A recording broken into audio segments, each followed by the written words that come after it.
আসসালামু আলাইকুম রহমতুল্লাহ। প্রিয় শিক্ষার্থী বন্ধুরা, আজকে আমরা দেখব ঢাকা বোর্ডের 2026 সালে গণিতের আমরা 8 নাম্বার সৃজনশীল প্রশ্নের সমাধানটা দেখব। গত ক্লাসে কিন্তু আমরা 7 নাম্বার প্রশ্নের সমাধানটা দেখেছি। আর এই 8 নাম্বার প্রশ্নে কিন্তু আছে কি আমাদের পরিসংখ্যানের যে কাজগুলো, মধ্যক নির্ণয় করা, গড় নির্ণয় করা এবং অজীব রেখা অঙ্কন। আজকে আমরা এই 3টি কাজ দেখব এবং একটি ক্লাস দেখলেই কিন্তু তোমাদের এই ক্লাসের ওপরে আমাদের কিন্তু ধারণা এসে যাবে। অনেকেই কিন্তু আমরা এখানে যাই চিত্র অঙ্কন করতে ভুল করি। আমরা যদি এই ক্লাসটা দেখি তাহলে সেই ক্ষেত্রে আমাদের কোনো ভুলই হবে না। আমরা অবশ্যই তাহলে গুরুত্ব সহকারে প্রথম থেকে ভিডিওটি না টেনে একেবারে শেষ পর্যন্ত দেখব। আমাদের তাহলে অবশ্যই কি প্রথম থেকে শেষ পর্যন্ত ভিডিওটি দেখতে হবে, কারণ এই চিত্র অঙ্কনে যায় আমাদের কিন্তু প্রত্যেকেরই একটা সমস্যা হয়। এই সমস্যাগুলো দূর করার জন্য কিন্তু আজকে আমরা যে ক্লাসটি নিয়ে এসেছি সেই ক্লাসটি কিন্তু খুবই গুরুত্বপূর্ণ। তো যাই হোক, 8 নম্বর যে প্রশ্নটি আছে, প্রথম প্রশ্নটি আছে, বলা আছে কিছু সংখ্যা দেওয়ার পর বলছে সংখ্যাগুলোর মধ্যক নির্ণয় করো। এই কাজটা কিন্তু আমরা সেই 7 থেকে শুরু করে 8-এর কাজ কিন্তু আমরা দেখেছি, তারপরেও কিন্তু আমরা তারপরে দেখাচ্ছি। দেখো 8-এর ক নাম্বার যে প্রশ্নটি আছে, এখানে নম্বরগুলোকে তোমাকে আগে পর্যায়ক্রমে এই নম্বরগুলোকে ছোট থেকে বড় আকারে সাজাতে হবে। তাহলে মধ্যক নির্ণয় করতে বলা হয়েছে, তাহলে মানের ঊর্ধ্বক্রম উপাত্তগুলোকে সাজিয়ে পাই, উপাত্তগুলোকে সাজিয়ে পাই। তাহলে প্রথমে আমাদের উপাত্তগুলোকে আগে সাজাতে হবে। তাহলে ছোট থেকে বড় উপাত্তগুলোকে মানের ঊর্ধ্বক্রমে আমাদের ছোট থেকে বড়র দিকে আমাদের সাজাতে হবে। তাহলে প্রথমে আমরা দেখতে পাচ্ছি এখানে 18 একটা সংখ্যা রয়েছে। তাহলে 18, তারপরে কত, 18 পরে আমরা দেখতে পাচ্ছি এখানে 20, তারপরে 20-এর পরে কত আছে দেখি, 18, 20, তারপরে 21 আছে, 21 লিখলাম। 21-এর পরে 22ও আছে, 22 লিখলাম। 22-এর পরে দেখো 20 লিখেছি, 18 লিখেছি, 22 লিখেছি, 21 লিখেছি। 21-এর পরে আমরা 24 আমরা দেখতে পাচ্ছি, 24 আছে, তাহলে 24 লিখলাম। 24-এর পরে আমরা দেখতে পাচ্ছি 25 আছে, 25ও লিখলাম। এখানে 26 লিখলাম, এখানে 28 আছে, 28ও লিখলাম। এখন আসলে গুণে দেখি আমাদের ঠিক হলো কিনা। এখানে আছে কটা, 1টা 2টা 3টা 4টা 5টা 6টা 7টা 8টা, 1 2 3 4 5 6 7 8। তাহলে এখানে আমাদের টোটাল যে সংখ্যা সেখানে আমরা গুণে পেলাম 8, যাকে আমরা বলতেছি n এর মান, n সমান সমান 8। এখানে n সমান সমান 8 যা জোড় সংখ্যা। তাহলে এখানে আমাদের টোটাল গুণে দেখলাম যে এখানে n সমান সমান কত, 8, যা জোড় সংখ্যা, যা জোড় সংখ্যা এটা আমাদের লিখতে হবে একটু, জোড় সংখ্যা। আর জোড় সংখ্যা হলে মাঝখানে থাকে 2টা পদ, অর্থাৎ সাজানোর পরে আমরা দেখতে পাচ্ছি, দেখো এই সাইড থেকে 3টা বাদ, এই সাইড থেকে আমরা যদি 3টাকে বাদ দিই, উভয় সাইড থেকে মাঝখানে 2জন থাকে। তাহলে এই 2জনের মধ্যকে মাঝখানে, এই 2জনের মাঝখানে আছে দেখো 22 আর 24-এর মাঝখানে আছে 23। আমরা কিন্তু সহজে উত্তর কিন্তু না করেও আমরা বলতে পারবো। আবার যদি এখানে 23 থাকতো, 23 থাকতো, তাহলে 22 আর 23-এর মাঝখানে 22.5 আমরা কিন্তু না কাজ করেও তাহলে আমরা কিন্তু করতে পারবো। যেহেতু এখন আসি মধ্যক, তাহলে কি হবে, মধ্যকের সূত্র আমরা জানি। তাহলে অতএব মধ্যক জোড় হলে 2টা পদ মধ্যক হয়। তাহলে কি হবে, নিচে কিন্তু 2 হবে, একটা হচ্ছে n/2 তম পদ, আরেকটা হবে n/2 প্লাস 1 তম পদ। আমরা এখানে একবারে যোগ দিয়ে লিখব। এখন আসি n/2, n এর মান কত, এখানে 8/2 তম পদ, যোগ এখানে কিন্তু 8/2 যোগ কত, 1 তম পদ। এখানে এখানে যদি 6তম 4তম হয় তাহলে এটা 5 হবে, এটা যদি 10তম হয় এটা তাহলে 11 হবে, 1 বাড়তে হবে। এখন আসি 2, এখন আসি 8 তাহলে 4তম পদ, অর্থাৎ 4তম পদ, যোগ কত, এখানে কত হবে, 4-এর সাথে এখানে দেখো 2 দ্বারা ভাগ করলে কত হয়, 4, 4-এর সাথে 1 যোগ করলে কত হবে, 5তম পদ। প্রিয় শিক্ষার্থী, এখন দেখো আমরা এই যে 4তম পদ, আমরা কিন্তু দেখো গুণে যদি দেখি 1 2 3 4, এটা হচ্ছে 4তম পদ আর এটা হচ্ছে 5তম পদ, তাকে আবার 2 দ্বারা ভাগ করতে হবে। তাহলে কত, 4তম পদ, এখানে যা থাকবে সেটা লিখতে হবে। 22 যোগ কত, 22 যোগ 24 ভাগ 2, 22 আর 24 যোগ করলে হয় 46, 46 হোক 2 দ্বারা ভাগ করলে হয় 23। তাহলে কত হবে, অ্যান্সার 23। তাহলে মধ্যক আমরা পেয়ে গেলাম 23। আমরা কিন্তু এমনিতে অ্যান্সার কিন্তু আমরা না করেও কিন্তু এমসিকিউর জন্য আমরা এইভাবে উভয় সাইড সাজানোর পরে আমরা মাঝখানে কত আছে এই দুটাকে আমরা যোগ করে 2 দ্বারা ভাগ করবো, এত কাজ তো করার সময় নেই। তাহলে প্রিয় শিক্ষার্থীরা, আমরা তাহলে ক নাম্বার প্রশ্নের সমাধানটা দেখে নিলাম। আমাদের কিন্তু আজকে আমরা একটু, যেহেতু বিদ্যুৎ নেই সেই কারণে কিন্তু আমরা একটু প্রকৃতির আলো দিয়ে কিন্তু ভিডিওটি আমরা তৈরি করছি। তাহলে অবশ্যই আমরা একটু খ নাম্বারটা এখন দেখব। 8-এর খ নাম্বার কিন্তু আমাদের শেষ। খ নাম্বার প্রশ্নে বলা হচ্ছে সংক্ষিপ্ত পদ্ধতিতে গড় নির্ণয় করো। আর এই গড় নির্ণয় করতে হলে আমরা কিন্তু বলেই দিয়েছি গড় মানে প্রথম আমরা যদি গড়কে ধরি তাহলে গড়ের জন্য 5 কলাম, মধ্যক যেহেতু মাঝখানে 3 কলাম, প্রচুরক মানে 2 কলাম, 5 3 2। আমরা তাহলে এখানে 5টি কলাম তৈরি করে নিব। 5টি কলাম আমরা একটা ছক তৈরি করব যেখানে 5টা কলাম থাকবে। আমাদের প্রথম কলামে থাকবে শ্রেণী ব্যাপ্তি, দ্বিতীয় কলামে থাকবে আমরা শ্রেণীর মধ্যমান, 3 নম্বর কলামে থাকবে ধাপ বিচ্যুতি, আর শেষ কলামে যেটা থাকবে তাহলে আমাদের সর্বশেষ আর একটা আমাদের প্রয়োজন যেটাকে আমরা গুণফল আকারে লিখব। মাঝখানে আমরা প্রথম কলাম যেটা সারি যেটা সেটা অবশ্যই একটু বড় করে ঘর দিব, আর পরের ঘরগুলো আমরা যদি হাত দিয়ে এরকমভাবে চিত্র দেখানো যায় তাহলে কিন্তু ভালো। আমাদের অযথা সময় কিন্তু স্কেল ব্যবহার করলে কিন্তু আমরা আসলে পরিসংখ্যান কিন্তু সহজ কাজ, কিন্তু সময় কিন্তু বেশি যায় আমাদের। দেখবা সময় হয়তো বা হাতে থাকি না, দেখবা যে একটা উত্তর করতে গেলে আমাদের কিন্তু দেখবা 30 35 40 মিনিট কিন্তু যায়। এই কারণে কিন্তু পরিসংখ্যান থেকে উত্তর না করাটাই সবচাইতে ভালো। তাহলে এখানে প্রাপ্ত নাম্বার আছে, তাহলে এখানে আমরা প্রাপ্ত নাম্বার লিখতে পারি বা আমাদের শ্রেণী ব্যাপ্তিও লিখতে পারি, সমস্যা নেই। তাহলে এখানে প্রাপ্ত নাম্বার যেহেতু আছে, আর এখানে গণসংখ্যা আমরা লিখতে পারি যেটা এখানে গণসংখ্যা, আর এখানে আমরা লিখবো শ্রেণীর মধ্যমান। তাহলে এখানে 5টা কলাম যদি আমার মনে থাকে যে 5টা কলাম তৈরি করতে হবে, কোন ঘরে কি লিখবো তখন কিন্তু আমাদের অটোমেটিকলি মনে পড়বে। এখন আমরা তাহলে শ্রেণী ব্যাপ্তি লিখলাম, যেহেতু শ্রেণী ব্যাপ্তি বা শ্রেণী ব্যবধান, আমরা শ্রেণী ব্যাপ্তি লিখতে পারি বা প্রাপ্ত নম্বরও লিখতে পারি। শ্রেণী ব্যাপ্তি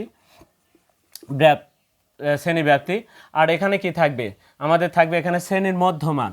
তাহলে দ্বিতীয় কলামে শ্রেণীর মধ্যমান, এই মধ্যমানকে আমরা কি দ্বারা প্রকাশ করি? xi দ্বারা। এবার আসে আমাদের এখানে গণসংখ্যা থাকবে, গণ আর সংখ্যা, এই গণসংখ্যাকে আমরা কি দ্বারা প্রকাশ করি? গণসংখ্যাকে আমরা fi দ্বারা প্রকাশ করি, গণসংখ্যা fi।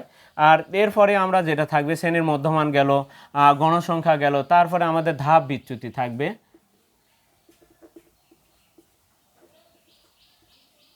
ধাপ বিচ্যুতিকে আমরা কি দ্বারা প্রকাশ করি? ui দ্বারা। পরে লিখেছি আমি সূত্রটা। এখন এই দুটার গুণফল এখানে, তাহলে কি কি গুণফল? fi গুণন ইউআই, fi গুণন ইউআই, এই দুটা গুণ করে আমরা এই ঘরগুলোকে ফিল আপ করবো। এখন আসি তাহলে আমরা এই ঘরগুলো দেখো আমাদের কত থেকে আছে, এখানে আছে 41 থেকে 50, তারপরে আছে 51 থেকে 60, তারপরে আছে 61 থেকে 70, 71 থেকে কত আছে 80, তারপরে কি আছে 81 থেকে আমাদের 90 আছে, 81 থেকে 90, তারপরে আমাদের সর্বশেষ যে ঘরটি আছে সেটা আমাদের কিন্তু আর বাকি দরকার নেই, আমি একটু মিশিয়ে দিলাম। তাহলে কত আছে 91 থেকে আমাদের 100। প্রিয় শিক্ষার্থীরা, এখন মধ্যমান আমরা কিভাবে পাই? তাহলে মধ্যমানের সূত্র কি? নিম্ন সীমা যোগ উচ্চ সীমা ভাগ 2।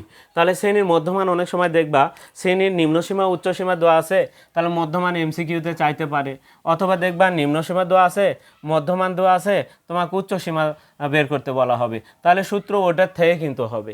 তো যাই হোক, মধ্যমানের সূত্র কি? এই দুটা যোগ করে 2 দ্বারা ভাগ, তাহলে দুটা যোগ করলে কত হবে? 91, 91 2 দ্বারা ভাগ করলে হবে কত? 45.5 হবে। তাহলে 45.5, এটা হচ্ছে আমাদের 45.5। এবার কত? তাহলে 51 আর 60 যোগ করলে এখানে হবে, বোঝা যাচ্ছে যে তাহলে 55 যেহেতু ব্যবধান 10 করে আছে, এইচের মান এখানে কিন্তু 10। এই এইচের মানটা আমরা হাতে গুনবো না কখনোই, আমরা সরাসরি এই 60 দ্বিতীয় শ্রেণী থেকে ওপরের শ্রেণীটা বিয়োগ করলে কিন্তু আমরা পাবো, 60 থেকে 50 বিয়োগ করলে কিন্তু আমরা ব্যবধানটা পেয়ে যাব। তাহলে আমরা এখানে পাচ্ছি কত? 55.5। এবার আসি 65.5 হবে, দুটা যোগ করে 2 দ্বারা ভাগ, তারপরে 75.5। আমরা কিভাবে পাচ্ছি? যেহেতু ব্যবধান 10 করে আছে তাহলে এখানে 10 করে বৃদ্ধি পাবে, 85.5, তারপরে কত? 95.5। এখন আসি এই ঘর আমাদের ফিল আপ হলো, আর এই ঘরের মান কিন্তু দেওয়া আছে, কত কত? 3 4, তারপরে কত? 10, তারপরে কত? 15, তারপরে 12, তারপরে কিন্তু 6। এবার আসি বিচ্যুতির যে সূত্র, আমাদের বলো তো আসলে এই যে আমরা যে মধ্যমানগুলো পেলাম, এই মধ্যমানের কিন্তু আরেকটা মাঝখানে এই পাঁচটা কয়টা আছে আমাদের দেখি, একটা দুইটা তিনটা চারটা পাঁচটা ছয়টা, এই ছয়টার মাঝখানে কিন্তু আরেকটা মধ্যমান আছে, তাহলে সেটাকে আমরা বলি এর মান। তাহলে এখন দেখি সেটা কিভাবে পেতে পারি আমরা। দুইটা পদ্ধতিতে আমরা এটা পেতে পারি। একটা হচ্ছে 41-এর সাথে যদি 100 যোগ করে আমরা 2 দ্বারা ভাগ করি তা হবে, অথবা এই দুটা আমরা সর্বশেষ 45 এবং সর্বশেষ যেটা 95 আছে এই দুটো যদি যোগ করে 2 দ্বারা ভাগ করি তাহলে সেই ক্ষেত্রেও কিন্তু আমরা মধ্যমানেরই মধ্যমান পাবো। অর্থাৎ এটাকে এখন কি বলা হচ্ছে, এখানে আমাদের এর মানটা দেখতে হবে। এটাকে বলা হয়, তিনটা নাম আছে, মধ্যমানের মধ্যমান, মধ্যমানের মধ্যমান, ক্যালকুলেটর লাগবে, মধ্যমানের মধ্যমান, মধ্যমান, তারপরে আমাদের আরেকটা এর নাম বলতে পারি অনুমিত শ্রেণীর মধ্যমান, অনুমিত শ্রেণীর, অনুমিত শ্রেণীর মধ্যমান। দেখো আমরা কি কি বলতে পারি, অনুমিত শ্রেণীর মধ্যমান, মধ্যমান, আরেকটা আমরা বলতে পারি আনুমানিক গড়, আনুমানিক গড়। এই যে এই তিনটাকে আমরা এ দ্বারা প্রকাশ করে থাকি, তাহলে এ দ্বারা আমরা এই তিনটাকে, তাহলে কি কি, মধ্যমানের মধ্যমান, অনুমিত শ্রেণীর মধ্যমান, আনুমানিক গড়, তাহলে প্রত্যেকটাকে আমরা এ দ্বারা প্রকাশ করে থাকি। তাহলে এই মধ্যমানের মধ্যমান, তাহলে এখানে কয়টা আছে, 6টা মধ্যমান, তাহলে 6টার মাঝখানে একটা আছে, তাহলে সেটা কি কিভাবে আমরা পেতে পারি। এখন কথা হলো সেই মধ্যমানটা আমরা 41 যোগ 100 আমরা যদি যোগ করে 2 দ্বারা ভাগ করি তাও কিন্তু আমরা সেই মধ্যমান কোথায় আছে আমরা কিন্তু পেয়ে যাব। তাহলে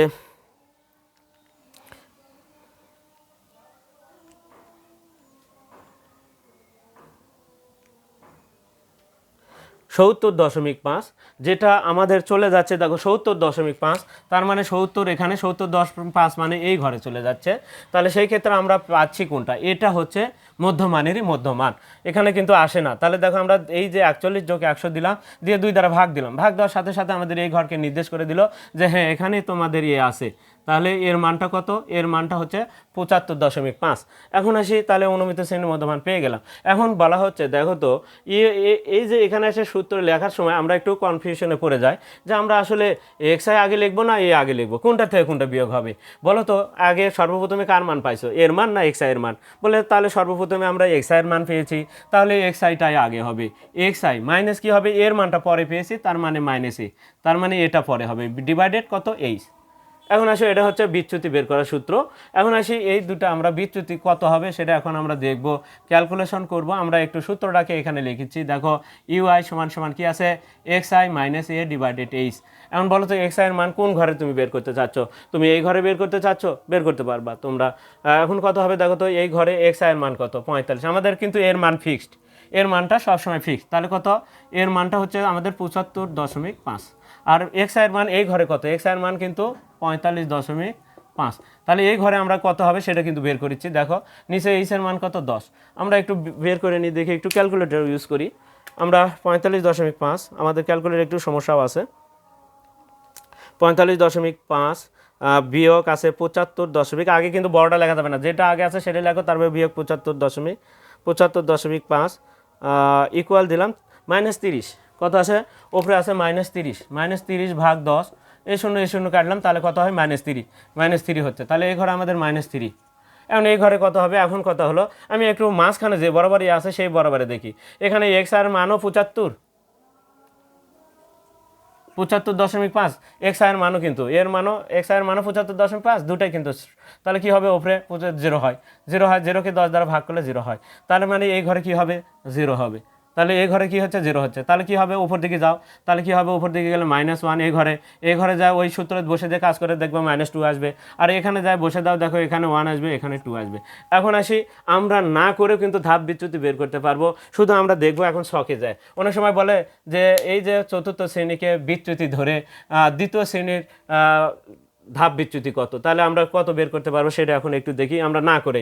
দেখো এটা আমার মূল পয়েন্ট, এখানে আমাদের 0 বলেই দিয়েছে যে চতুর্থ শ্রেণীকে ধাপ বিচ্যুতি ধরে, তার মানে এটাকে 0 ধরতে বলছে, ধাপ বিচ্যুতি 0 ধরলে, তাহলে বলো এটা যদি 0 হয় বাম দিকে, তাহলে এটা আমাদের দেখো দুইটা সাইড আছে আমাদের, এটা বাম সাইড আর এটা কি আমাদের ডান সাইড, এই দুটো অংশ, তাহলে বামের দিকে গেলে বলো তো সংখ্যার আগে বামে গেলে কি হয়, বাম দিকে গেলে -1, এটা -2, এটা -3, এই দিকে যখন ডান দিকে যাবা তখন কি হবে 1 2, এরকমভাবে হিসাব করলে তুমি কিন্তু আমরা ধাপ বিচ্যুতির মানগুলো পেয়ে যাচ্ছি। বাম দিকে যাবো -1 -2 -3, ডান দিকে গেলে ডান হাতের শক্তি বেশি, এই জন্য প্লাস মানগুলো ডান দিকে। এখন আসি এই দুটো গুণ করবো আর এখানে পূরণ করবো, -9 তারপরে কত -8, 4 দুগুণ 8, -10 একে 10, এখানে 15 আর 0 গুণ করলে কিন্তু 0 হবে, 12 কে 12 হবে, 6 দুগুণ কত হবে 12 হবে। এখন আসি এই টোটালগুলো করলে আমরা সামেশন, এখানে দেখো টোটাল গণসংখ্যা কত আছে, এখানে উল্লেখই আছে 50 জন শিক্ষার্থীর, এখানে তার মানে এখানে টোটাল এন এর মানটা কত, এখানে আমরা পাচ্ছি 50। আর এই যে এটাকে আমরা যদি যোগ করি তাকে সামেশন বলা হয়। এই যে পাতাল দিকে এম এর মতো কাকে যোগ করলাম বলে এফআই ইউআই, এই দুটাকে যোগ করে আমরা সামেশন এফআই ইউআই এর মানটা পাবো। এখন আসি দেখি আমরা এখন এফআই ইউআই এর মানটা বের করব, ক্যালকুলেটর ইউজ করব আমরা।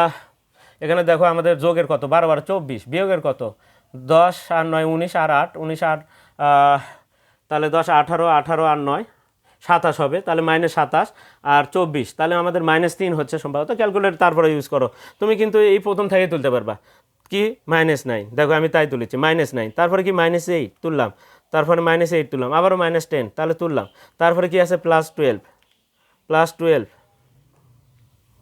+12 দিলাম, আবারও +12, তারপরে দেখো ইকুয়াল দেওয়ার সাথে -3 দেখাচ্ছে।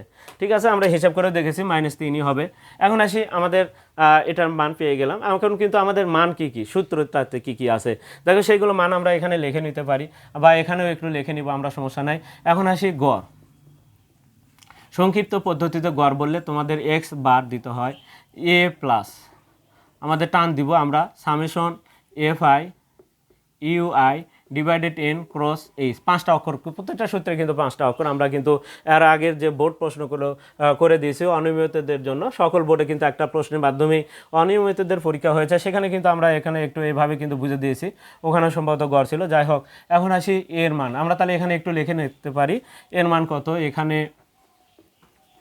এর মান কত আমরা পাইছি, দেখো এর মান 75.5, তারপরে কমা তারপরে কি লাগিচ্ছে দেখো আমাদের এন সমান কত, এগুলো সব কিছু তোলা আছে। এখানে এইচ এর মানটা লাগিচ্ছে, এইচ সমান কত 10, এইচ এর মান 10, তারপরে এখানে এন এর মান আছে, সবগুলোই আছে। এখন আসি এর মানটা আমরা বসে দিচ্ছি, তাহলে কত 75.5 যোগ সামেশন এফআই ইউ এর মান কত -3 ডিভাইডেড কত, এখানে 50 গুণন কত 10।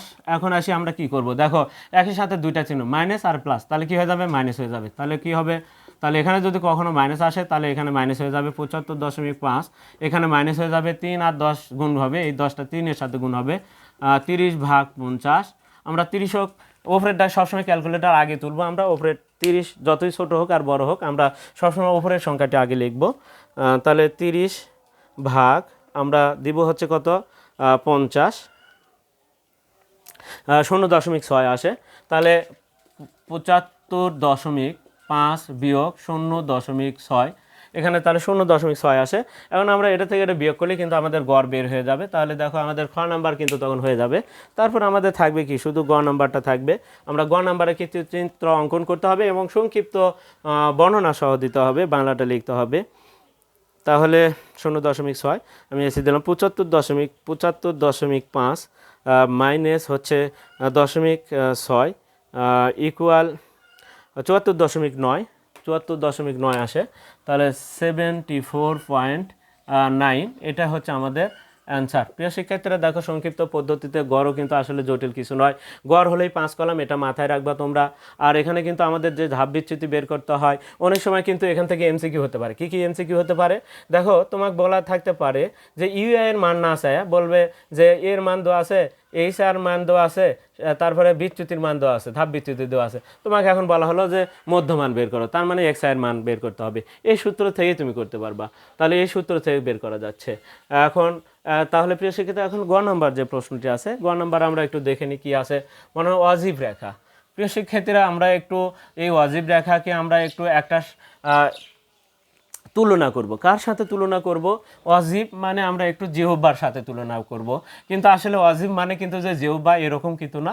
আমরা একটু চিত্রগুলোকে মনে রাখার জন্য আমরা অজীবকে জিহ্বার সাথে তুলনা করব। আমরা তাহলে জিহ্বা, জীব, এখানে জীব আছে, তাহলে জিহ্বার সাথে আমরা তুলনা করলে আমাদের একটু চিত্রটা স্মরণ হবে, সহজে আমরাও কিন্তু উত্তর দিতে পারবো। তাহলে অজীব রেখা, তাহলে চিত্রটা কেমন হবে? তাহলে এরকম হবে, অজীব জিহ্বার মতো, এই যে সাপের ফণার মতো এরকমভাবে জিহ্বা বের করে থাকবে সাপের মতো। তাহলে এই যে সাধারণ গণসংখ্যায় কিন্তু এত উপরে ওঠা সম্ভব নয়। তার মানে বুঝতে হবে অজীব রেখা আঁকতে তোমাকে ক্রমযোজিত গণসংখ্যা সারণী তোমাকে তৈরি করতে হবে, যা আমরা কোথাও তৈরি করিনি। তাহলে গ নাম্বারে আগে আমাদের একটা ছক দাগাতে হবে, অজীব রেখা 3 কলাম বিশিষ্ট একটা ছক তৈরি করতে হবে, যেখানে কি থাকবে? ক্রমযোজিত গণসংখ্যা সারণী থাকবে। কারণ সাধারণ গণসংখ্যায় এত উপরে ওঠা সম্ভব নয়, অনেক উপরে উঠবে ফণার মতো, যার কারণে আমাদের এখানে ক্রমযোজিত গণসংখ্যা লাগবে। যেখানে আমাদের যেহেতু ক্রমযোজিত গণসংখ্যা যেহেতু ব্যবহার হবে, তাহলে সেই ক্ষেত্রে গণসংখ্যার কিন্তু এখানে ভ্যালু থাকবে না। তাহলে আমরা কিন্তু ব্যবহার করব গণসংখ্যা, কিন্তু ক্রমযোজিত কিন্তু আমাদের এখানে চিত্রে প্রয়োগ হবে, যার কারণে গণসংখ্যা আমরা এখানে ছকে থাকবে ঠিকই। এখন আসি, এর আগে কিন্তু আমরা ক নাম্বারে লেখা ছিল, ওটা কিন্তু খ নাম্বারে আমরা গড় দেখেছি। তো যাই হোক, এখন আমরা গ নাম্বার প্রশ্নের সমাধানটা দেখব। তাহলে কয় কলাম দেয়া? 3 কলাম দেয়া। আমি ওই কলামটা সম্পূর্ণ না মিশালে হতো। তো যাই হোক, এখানে থাকবে শ্রেণীব্যাপ্তি, এখানে থাকবে গণসংখ্যা,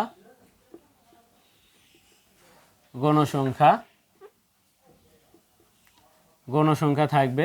আর পরের যেটা থাকবে সেটা হচ্ছে ক্রমযোজিত গণসংখ্যা। যোজিত মানে ক্রমযোজিত মানে ক্রম মানে একের পর এক, যোজিত মানে যোগ। ক্রমযোজিত গণসংখ্যা একের পর এক যোগ করে যে সারণী পাওয়া যায় সেটা হচ্ছে ক্রমযোজিত গণসংখ্যা সারণী। 2 3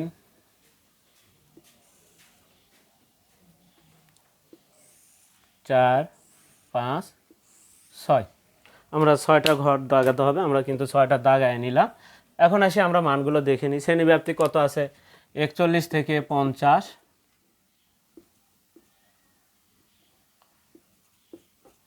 51 থেকে 60, 61 থেকে 70, 71 থেকে 80, 81 থেকে 90, 91 থেকে 100।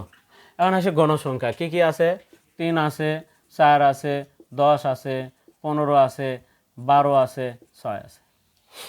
এখন ক্রমযোজিত গণসংখ্যা 3-এর সাথে কিছু যোগ করার কিছু নাই। 3 প্রথম গণসংখ্যা 3 3ই হবে, পরেরটা এই দুটো যোগ করে এখানে হবে 4 3-এ কত হয়? 7, 10 আর 7-এ কত হয়? 17 হবে, 17 আর 15 কত হয়? 32 হবে, 17 আর 15 32 আর 12 কত হয়? এই 32-এর সাথে এই 12 যোগ করলে কত হয়? আমাদের 44 হবে, 44-এর সাথে এই 6 যোগ করলে আমাদের 50 হবে। আমরা কিন্তু টোটাল গণসংখ্যাও কিন্তু এখানে 50। এখন এই যে গ্রাফ পেপার যেটা আমাকে দেবে সেটা কিন্তু আসলে ওই গ্রাফ পেপারে কিন্তু এই 50টা ঘর কিন্তু ওপর দিকে আমার পাওয়া সম্ভব নয়। এই কারণে এই ক্রমযোজিত গণসংখ্যা যেহেতু আমাদের এই ওয়াই অক্ষ ব্যবহার হবে ক্রমযোজিত গণসংখ্যা, তখন কিন্তু এই কারণে কিন্তু গণসংখ্যার কোনো ভ্যালু নেই, অর্থাৎ এটা কিন্তু আমাদের কাজে দেবে না। তাহলে এখন আসি, এটা আমাদের কাজে লাগিচ্ছে, এটা কোন অক্ষ বরাবর? এখন প্রিয় শিক্ষার্থীরা, আমাদের খাতার কিন্তু পেজ থাকে, আমরা অনেকেই ভুল করি, কোথায় কি করব আমরা বুঝতেই পারি না। খাতার দুইটা কিন্তু আমাদের থাকে, বাম সাইড আর একটা ডান সাইড, ওপর পৃষ্ঠা আর নিচ পৃষ্ঠা। এই ওপর পৃষ্ঠা ধরো আমি সর্বপ্রথমে এই পর্যন্ত জায়গাতে এটি ছক দাগাছি, আমি এই ছকটা তৈরি করছি। তাহলে দ্বিতীয়ত কি করব, আমরা এখানে ওই গ্রাফ পেপারটা আটকাবো, এখানে থাকবে গ্রাফ। আর যদি এখানে গ্রাফ হয়, এই গ্রাফের নিচে আমরা কোনো বাংলা লেখা লিখব না, গ্রাফের নিচে কোনো কিছু লেখা যাবে না, গ্রাফ যেখানে আটকাবো। তাহলে পরের পৃষ্ঠাতে যায় আমি এখানে যে সংক্ষিপ্ত বিবরণ দিতে হবে সেই বিবরণটা আমরা এখানে লিখব, বিবরণ। এখন কথা হলো যে যদি তোমার ছকটা এখানে না হইয়া ছকটাই যদি এখানে হয়, তাহলে শেষ দিকে ছক হলো, তাহলে ছকের পরে এখানে কি যাবে? এই পৃষ্ঠাতে এখানে ছক হলো, তাহলে এই পৃষ্ঠাতে তোমার তখন গ্রাফ যাবে। তাহলে এখানে প্রথমে শুরুতে গ্রাফ আটকানো, তারপরে তুমি বাংলা লেখার জন্য এখানে বিবরণ, এই ঘরে বিবরণ, এরকমভাবে। তাহলে আমাদের দেখা যাচ্ছে তাহলে সর্বপ্রথমে আমাদের ছক থাকবে। এখন ছকটা যদি আবার এখানে হয়, তখন এখানে কি থাকবে? তোমার গ্রাফটা এখানে হবে, আর অপর পৃষ্ঠাতে যায় তুমি বাংলা লিখবা। অর্থাৎ আমরা গ্রাফের নিচে কোনো বাংলা লিখব না, এতে স্যারেরা কিন্তু বিরক্ত হবে। তো অতএব আমরা প্রসেসগুলো একটু দেখে দিলাম কোথায় কি করতে হবে। এখন আসি আমরা এই যে আমাদের বাংলাগুলো, সেক্ষেত্রে আমরা কিন্তু বাংলা অনেক সময় ভুলে যাই, কি লিখবো আমরা বুঝতেই পারি না। তা আসলে আমাদের ক্লাসটা দেখলে তোমাদের এই ধারণাটা একেবারে ভেঙে যাবে, চিত্রতেও কোনো ভুল হবে না ইনশাআল্লাহ আশা করি, যদি প্রথম থেকে ভিডিওটি যদি তোমরা শেষ পর্যন্ত দেখে থাকো। এখন আসি আমরা গ্রাফ পেপারেও দেখাবো, আমি একটু শখটাকে এখানে চিত্রটা দেখে তোমাদেরকে বাংলা কিভাবে লিখতে হবে, তাহলে এটার পরে কিন্তু আমাদের গ্রাফ, তো জাস্ট আমার গ্রাফটা পরে দাগান দেখব। এখন আমি এখানে একটা গ্রাফ আপাতত আমি এখানে দাগাই নিচ্ছি। 5 ঘর আমি কি করব, এখান থেকে আমি 5 ঘর এখানে ভাঙা চিহ্ন দিব, ভাঙা চিহ্ন দিব। এখানে বাম সাইডে ড্যাশ হয় এবং নিচে ড্যাশ হয়, দুইটি জায়গায় ড্যাশ হয়, বাম সাইড এবং নিচ সাইড। এখানে ওয়াই হবে, এখানে মূল বিন্দু হবে, এখানে এক্স হবে। বাংলা কিন্তু এই চিত্রের ভেতরে আছে, তোমাদের আলাদা করে বাংলা কিন্তু মুখস্থ করার কিন্তু দরকার নেই। প্রিয় শিক্ষার্থীরা এখন আসি, তাহলে এই দিকই তো ক্রমযোজিত হচ্ছে, কারণ চিত্রটা এরকম হবে, তার মানে অনেক বড় গণসংখ্যা, ক্রমযোজিত গণসংখ্যা। এটা কিন্তু আমরা বলে দিছি এটার কিন্তু আর ভ্যালু নেই, এটা ক্রস, কিন্তু মিশে দেওয়া যাবে না, আমরা এটাকে বাদ দিয়ে এখন এটার হিসাব করব। তাহলে এই অক্ষে যেটা যাবে সেটা কি হবে, এইদিকে হবে হচ্ছে আমাদের ক্রমযোজিত গণসংখ্যা, ক্রমযোজিত গণসংখ্যা। আর এইদিকে কি যাবে, তাহলে দেখো তো, এখন এটা তো আমার ভ্যালু নাই, এটা তো ক্রস, এটার কোনো দরকারই হবে না। তাহলে এড্রেস যদি আমার এইদিকে ব্যবহার হয়, ওপরে ওয়াই অক্ষ বরাবর যায়, তাহলে এক্স অক্ষ বরাবর কি লেখার কিছু আছে কি আছে। দেখো তো একটু সুন্দর সংখ্যাগুলো, এখন শ্রেণীব্যাপ্তি ছাড়া তো আমরা আর কিছুই দেখতে পাচ্ছি না। দেখো তো এখানে সুন্দর সংখ্যাগুলো কোনগুলো, তোমরা অবশ্যই ধরে নেবে। তাহলে 50, 60, 70 এগুলোই কিন্তু দেখতে সুন্দর। এই যে 51, 41 এগুলো কিন্তু দেখতে তেমন। তাহলে 50, 60, 70 এগুলো আমরা লেখা শুরু করব। তবে গ্রাফ পেপারে আমরা কিন্তু ভাঙ্গার কাছে লিখবো না, আমরা 5 ঘর পর পর সংখ্যাগুলো লিখব। সংখ্যাগুলো আমরা 5 ঘর পর পর ঘর টানা থাকবে, সেই 5 ঘর পর পর কিন্তু আমরা লিখব। এখন আসি লিখবো কিভাবে, তাহলে এইদিকে কি যাচ্ছে, এই যে সুন্দর সংখ্যাগুলোকে কি, এগুলো দেখো তো, এটাকে কি বলা, এই সুন্দর সংখ্যাগুলো কি আসলে, এলা শ্রেণী সংখ্যা, কিন্তু শ্রেণী আমাদের শ্রেণী ব্যাপ্তি এটাকে বলা হয়। 41টা হচ্ছে শ্রেণীর নিম্নসীমা আর 50টা হচ্ছে উচ্চসীমা। তাহলে এই যে এই 41টা হচ্ছে কি আমাদের নিম্নসীমা, এটা 50 হচ্ছে উচ্চসীমা। তাহলে এখানে যদি আমি 50 লিখি, তাহলে আমরা 50টা কীভাবে লিখবো, এইভাবে লিখবো। কারণ 50টা যেন যখন আমি এইভাবে লিখবো, তখন 50টা কিন্তু আমার এই ঘরের মধ্যে যাচ্ছে, এমনও হতে পারে। তাহলে যখন আমি 60 লিখবো, তখন আবার এই 70-এর মধ্যে যাচ্ছে। আমরা এই লেখাগুলোকে একটু আমরা এই দিকে করে লিখব। তাহলে প্রথমে আমরা এখানে লিখব 50, তারপরে 60। এখন 60 কিন্তু এই বিন্দুকেই নির্দেশ করবে। তারপরে এখানে কত, আমরা 70, তারপরে 80, তারপরে কত 90, তারপরে আমরা 100, এরকমভাবে লিখে দিব যেন ওই বিন্দুকেই শুধু নির্দেশ করে। এখন এগুলো কি লিখলাম বলো তো, এগুলো এখন অ্যারো চিহ্ন দিয়ে আমি একটু লিখে দিই, শ্রেণীর কি উচ্চসীমা,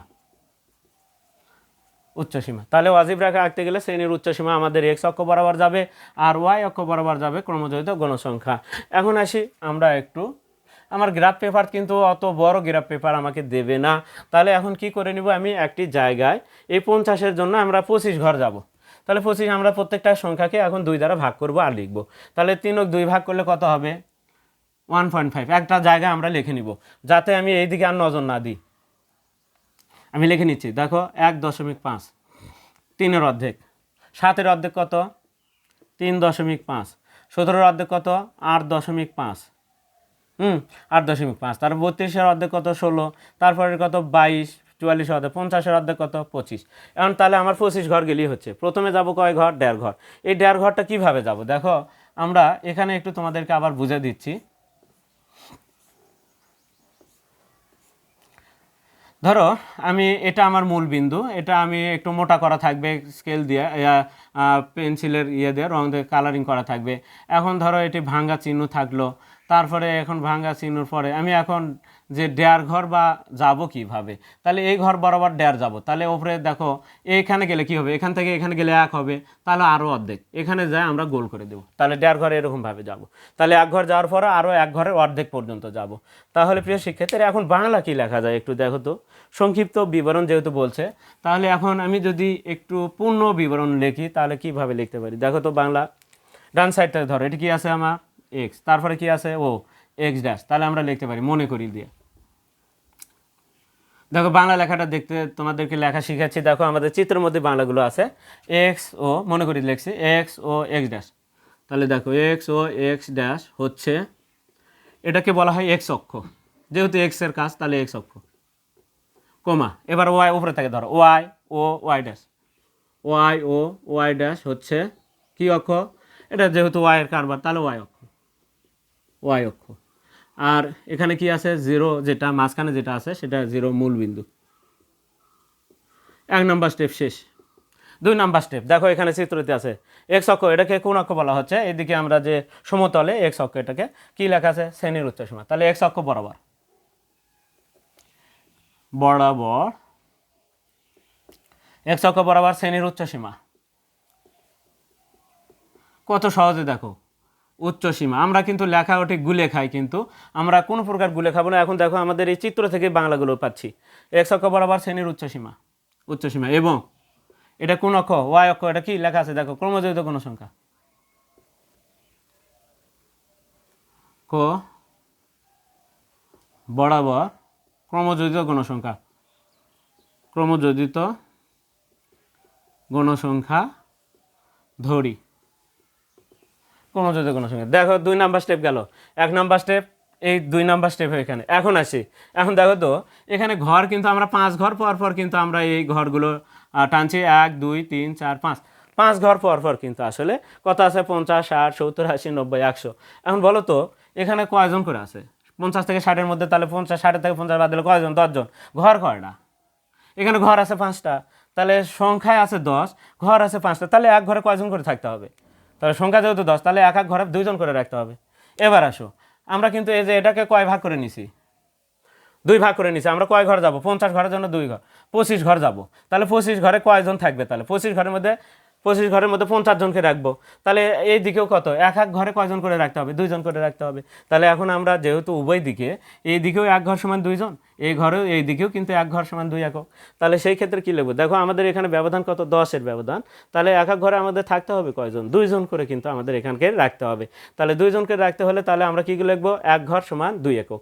উপর দিকেও কি, এক ঘর সমান 2 একক। ভাঙ্গেও লিখতে পারো তুমি, এটা কোন অক্ষ, এক্স অক্ষ বরাবর এক ঘর সমান 2 একক, ওয়াই অক্ষ বরাবর এক ঘর সমান 2 একক ধরে অজীব রেখা আঁকা হলো। দেখো কত সহজে কিন্তু বর্ণনা দেওয়া যায়। কিন্তু আবার যদি বলো যে না স্যার আমি একবারে যদি বলি, তাহলে কি বলবো, এক্স উভয় অক্ষ বরাবর, যে এইদিকেও 2 ঘর সমান 1 একক, এদিকেও 2 ঘর সমান 1 একক, তাহলে একবারে বলতে পারি কি, উভয় অক্ষ বরাবর 2 ঘর সমান, ছক্কা 2 ঘর সমান 1 একক ধরে অজীব রেখা আঁকা হলো, এভাবে বলা যেতে পারে।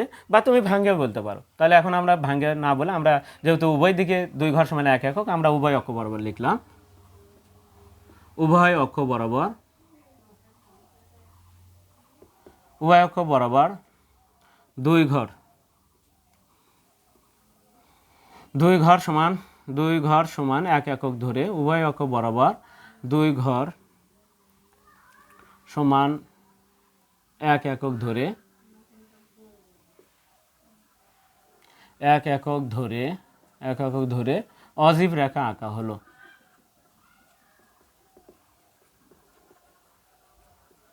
আঁকা হলো। আর এখানে কিন্তু ভাঙ্গা চিহ্ন আছে। এখন দেখো তো ভাঙ্গার কাছে আমরা একটা সংখ্যা এখন লিখব, 70 60 50, এই ভাঙ্গার কাছে 40। এখন আমরা লিখব এখানে ভাঙ্গা চিহ্ন দ্বারা, ভাঙ্গা চিহ্ন দ্বারা, ভাঙ্গা চিহ্ন দ্বারা 40-এর আগের সংখ্যা বোঝানো হয়েছে।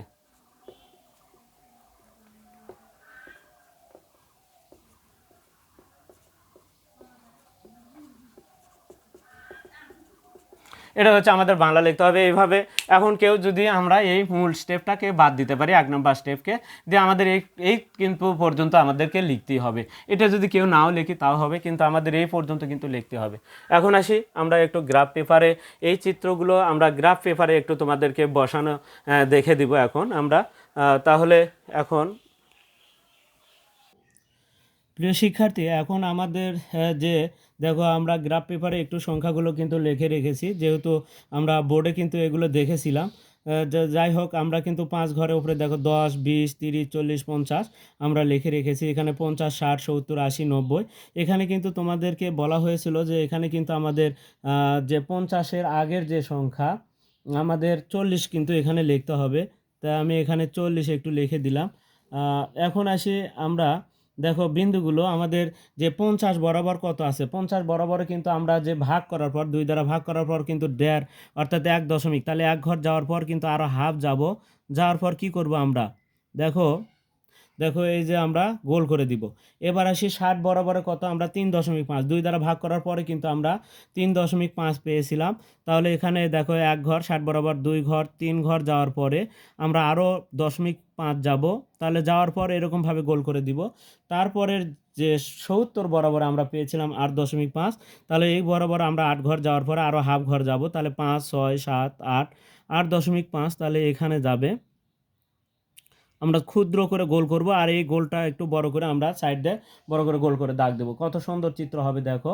এরপর আমাদের কত, তাহলে 16 ঘর যেতে হবে। 16 ঘর পরেরটা 80 বরাবর আমাদের 16 ছিল, 16 ঘর যেতে হবে। 5, 10, 15, এখানে কিন্তু 16, তাহলে এখানে দেখো 5 ঘর পর আমাদের কিন্তু মোটা কালারিং করা আছে। তাহলে এবার 16, তারপরে আমরা কত যাব, তারপরে 16-র পরে কিন্তু আমাদের 22 আছে।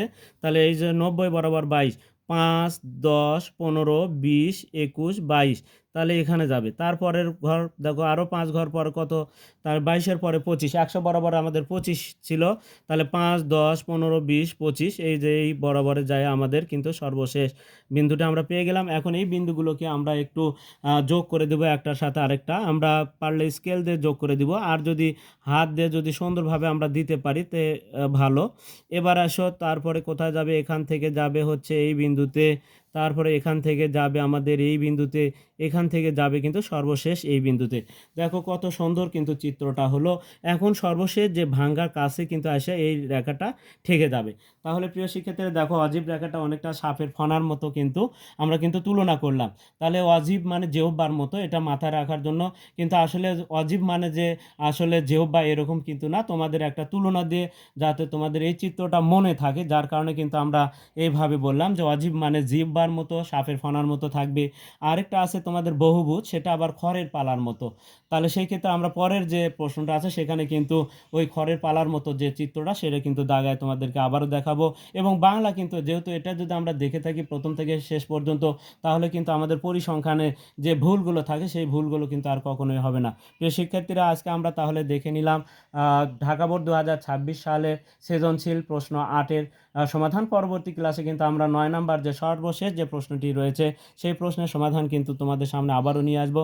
আর ততক্ষণ পর্যন্ত কিন্তু তোমরা অবশ্যই আমাদের পাশে থাকবে, এবং চ্যানেলটিতে যারা নতুন রয়েছে তারা অবশ্যই চ্যানেলটিকে সাবস্ক্রাইব করবে, এবং ফেসবুকে যারা আসো তারা অবশ্যই ফলো দিবে, এবং বেশি বেশি করে তোমরা লাইক, কমেন্ট এবং শেয়ার দিবে।